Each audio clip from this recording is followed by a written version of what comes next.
Hello everyone, welcome back to my YouTube channel Simplified Nursing Concept and today's topic is communication। तो आज हम communication के बारे में पढ़ेंगे और सबसे पहले हम इसकी definitions डिस्कस करेंगे। तो first definition is communication is defined as a process of exchange of information, messages, facts, ideas, opinion and emotions between two or more person। यानी कि इसमें बताया गया है कि कम्युनिकेशन एक ऐसा प्रोसेस है जिसमें दो लोग या दो से ज़्यादा लोग, ठीक है, दो लोग या दो से ज़्यादा लोग एक दूसरे से जो भी इंफॉर्मेशन होती है, मैसेजेस होते हैं, जो भी फैक्ट हैं, आइडियाज़ हैं, इमोशंस हैं, ठीक है, वो एक दूसरे के साथ शेयर करते हैं, एक्सचेंज करते हैं। एक्सचेंज करने का मतलब दोनों एक दूसरे के साथ वो चीज़ें शेयर कर रहे हैं, एक्सचेंज कर रहे हैं, ठीक है। एक पर्सन अपनी बातें कह रहा है और दूसरा पर्सन उसको सुन रहा है, फिर वो दूसरा पर्सन भी अपनी बातें उसके साथ शेयर करेगा और जो फर्स्ट पर्सन है वो भी उन दोनों के बीच जो आइडियाज़ हैं वो एक्सचेंज हो रहे हैं, ठीक है। Second definition is communication is the process by which a message is passed from the sender to the receiver with the objective that the message sent is received and understood। communication इस definition में ये होता है communication एक ऐसा process है जिसमें एक मैसेज जो है वो सेंडर के द्वारा, यानी जो मैसेज भेज रहा है उसको हम सेंडर बोलेंगे और जो मैसेज रिसीव कर रहा है उसको हम रिसीवर बोलेंगे। यानी कि एक मैसेज जो है वो सेंडर सेंड कर रहा है और जो रिसीवर है वो मैसेज को रिसीव कर रहा है। तो दोनों के बीच ये एक मतलब अंडरस्टैंडिंग होनी चाहिए कि जो सेंडर ने मैसेज सेंड किया है वो रिसीवर ने उसको रिसीव किया है, उसको अंडरस्टैंड किया है या फिर नहीं, ठीक है। नेक्स्ट है इसके पर्पसेस। कम्युनिकेशन के क्या क्या पर्पसेस होता है। सबसे पहले टू ऑब्टेन इंफॉर्मेशन, यानी कि जैसे एग्जाम्पल के थ्रू बताती हूँ, जैसे हॉस्पिटल में है, ठीक है, जो डॉक्टर्स हैं या फिर नर्सेस हैं वो पेशेंट से जो इन्फॉर्मेशन होती है वो कैसे उनको मिलती है, वो कम्युनिकेशन के थ्रू मिलती है, ठीक है। जब वो अपनी जो पेशेंट से कुछ क्वेश्चंस पूछते हैं तो कम्युनिकेशन के थ्रू ही वो इन्फॉर्मेशन जो हेल्थ केयर प्रोफेशनल्स होते हैं उन तक पहुँचती है।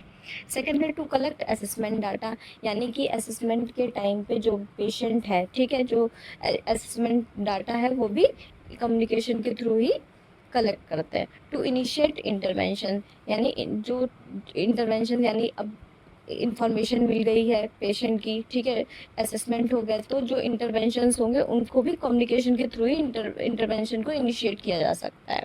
Next to evaluate outcome of interventions, यानी जो इंटरवेंशंस परफॉर्म किए गए हैं, ठीक है, जो प्लानिंग हुई है उसकी इवेल्युएशन, यानी जैसे जो नर्स है, ठीक है, अब प्लानिंग की है नर्स ने कि पेशेंट को फीवर है और उसको पैरासीटामोल देनी है, ठीक है, मेडिकेशन देनी है, तो वो जब मेडिसिन दे दी जाएगी पेशेंट को तो इवैल्यूएशन आउटकम के टाइम पे पेशेंट की जब इवैल्यूएशन की जाएगी तो उससे पूछा जाएगा कि उसका फीवर कम हुआ है या फिर नहीं हुआ है, ठीक है। Next to improve nurse client relationship, यानी कि जो नर्स और क्लाइंट यानी नर्स और पेशेंट के बीच का जो रिलेशनशिप होता है वो भी कम्युनिकेशन के थ्रू ही इम्प्रूव हो सकता है। कैसे कि अगर जो नर्स है वो कम्युनिकेशन के थ्रू ही पेशेंट जो है वो अपनी फीलिंग्स को जो भी उसको प्रॉब्लम्स हो रही होंगी उनको नर्स के साथ शेयर कर सकता है। Next to ensure patient safety, यानी कि जो पेशेंट की सेफ्टी है वो भी कम्युनिकेशन के थ्रू ही जो नर्स है वो इंश्योर करती है। टू गिव साइकोलॉजिकल सपोर्ट, जो नर्स होगी वो पेशेंट को साइकोलॉजिकल सपोर्ट भी कम्युनिकेशन के थ्रू ही दे सकती है, बातचीत करके। नेक्स्ट टू इनिशिएट एक्शन, यानी जो प्लानिंग की गई है उसको एक्शन में भी कैसे ला सकते हैं, कम्युनिकेशन के थ्रू ही ला सकते हैं। To exchange information between nursing personnel, यानी जो जितनी भी नर्सेस वहाँ पे काम कर रही होंगी, ठीक है, जो इंफॉर्मेशन एक्सचेंज होगी वो भी कम्युनिकेशन के थ्रू ही हो सकती है। Next to exchange ideas, thoughts and information regarding health related issues, यानी जो भी हेल्थ रिलेटेड इश्यूज हैं, ठीक है, वो भी कैसे एक्सचेंज हो सकते हैं, एक आइडियाज़ के थ्रू, थॉट्स के थ्रू या फिर जो इंफॉर्मेशन कलेक्ट हुई है उनके थ्रू। ओके, नेक्स्ट हम पढ़ेंगे importance of communication in clinical nursing, यानी क्लिनिकल नर्सिंग में कम्युनिकेशन का क्या इम्पोर्टेंस है, क्यों कम्युनिकेशन इम्पोर्टेंट है। First one is communication helps the nurse in identifying health problems of the patient. On the basis of health problems, provides necessary care to the patient. यानी जो communication है, communication के through ही जो nurses हैं वो health problems patient में identify कर सकते हैं। जैसे जब वो क्वेश्चंस पूछेंगी या सब्जेक्टिव डाटा कलेक्ट करेंगी तो तभी पेशेंट कम्युनिकेशन के थ्रू ही उनको उनके क्वेश्चंस के जवाब दे सकता है, और उसी के बेस पे जो नर्सेस हैं वो प्रॉब्लम्स को, हेल्थ प्रॉब्लम्स को आइडेंटिफाई कर सकती हैं। नेक्स्ट, अब जब हेल्थ प्रॉब्लम्स आइडेंटिफाई हो गए तो उस हेल्थ प्रॉब्लम्स के बेसिस पे ही जो नर्सेस हैं पेशेंट को उनकी नीड्स के अकॉर्डिंग ही केयर प्रोवाइड कर सकती हैं। नेक्स्ट है, it is helpful in identify changes in the health status of the patient after giving care. ठीक है, अब यानी इसमें बताया गया कि कम्युनिकेशन के थ्रू ही जो भी पेशेंट को केयर दी गई है उसके बाद जो भी चेंजेस हो गए पेशेंट की हेल्थ स्टेटस में वो भी कम्युनिकेशन के थ्रू ही आइडेंटिफाई किए जा सकते हैं। फॉर एग्जाम्पल, जैसे हम एक नर्सिंग केयर प्लान प्लान बनाते हैं, ठीक है, तो उसमें सबसे पहले आता है असेसमेंट। असेसमेंट में सब्जेक्टिव डेटा और ऑब्जेक्टिव डेटा आ जाता है। फिर उसके बाद आता है नर्सिंग डायग्नोसिस आते हैं, ठीक है, वो प्रायोरिटी के अकॉर्डिंग सेट किए जाते हैं। फिर उसके बाद आता है गोल, की उस नर्सिंग केयर प्लान का गोल क्या है। फिर उसके बाद प्लानिंग, देन इंटरवेंशंस के बाद आ जाता है कि जो भी रैशनल है, और उसके बाद आता है इवैल्यूएशन।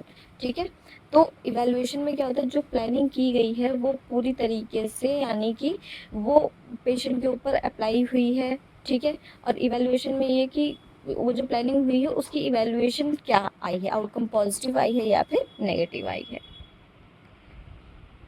नेक्स्ट है, good communication develops trust between the nurse and the patient. It is helpful in early recovery of the patient. यानी कि जो गुड कम्युनिकेशन है नर्स और पेशेंट के बीच में, ठीक है, वो एक ट्रस्ट बिल्डअप करता है दोनों के बीच में।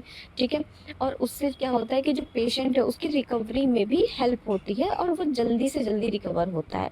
जैसे फॉर एग्जाम्पल, एक नर्स है और पेशेंट है हॉस्पिटल में, ठीक है, अब जो नर्स है वो पेशेंट को पोलाइटली, कामली, ठीक है, और उसी की अंडरस्टैंडिंग के अकॉर्डिंग उसको अगर समझा रही होगी चीज़ों को तो वो पेशेंट अच्छे से उस चीज़ को समझ पाएगा।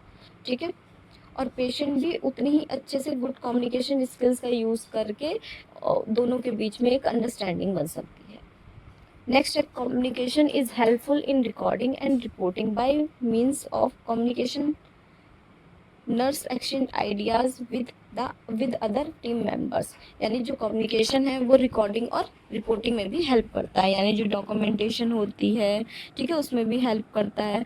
और जो कम्युनिकेशन है, ठीक है, यानी जो नर्सेस हैं वो अदर जो टीम मेंबर्स होंगे उनके साथ भी जो भी आइडियाज़ होंगे उनको कम्युनिकेशन के थ्रू ही एक्सचेंज कर सकती हैं। नेक्स्ट है, through communication the nurse can exchange ideas and information regarding health status of the patient with the other nursing staff and with the doctors. यानी कम्युनिकेशन के थ्रू ही जो नर्सेस हैं वो अपने आइडियाज़ है, इंफॉर्मेशन है पेशेंट के हेल्थ स्टेटस के रिगार्डिंग, ठीक है, उसको अदर जो नर्सिंग स्टाफ्स है, ठीक है, और डॉक्टर्स हैं उनके साथ उनकी हेल्थ स्टेटस को मतलब अपडेट कर सकती हैं, इंफॉर्मेशन जो है उसको एक्सचेंज कर सकते हैं, जो भी आइडियाज़ होंगे।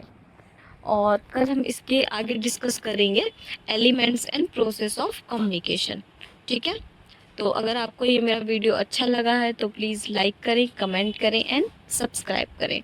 और कल हम जब प्रोसेस ऑफ कम्युनिकेशन डिस्कस करेंगे तो उसके लिए प्लीज़ सब्सक्राइब करें और स्टे ट्यून। Thank you.